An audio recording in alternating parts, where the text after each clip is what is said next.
two non-congruent sides. Big Boy Adventures. Alright, so there's our kite. Part 2. And now we'll just make the kite go this way. We'll Big make Boy. the go that way.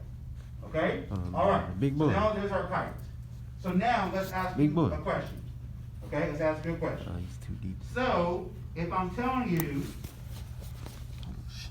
okay, so if I'm telling you that angle G, okay, so if angle G equals 128 degrees, Get his attention. all right, Once he hears and then angle angle J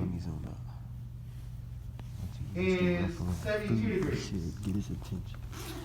Okay, so if these two things happen, then can you tell me what angle H is equal to? We got his attention.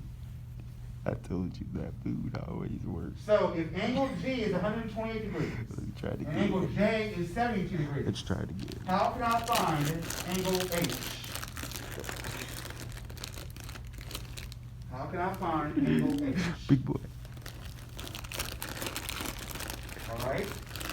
He's not falling for it this time. Alright, does anybody have an idea how?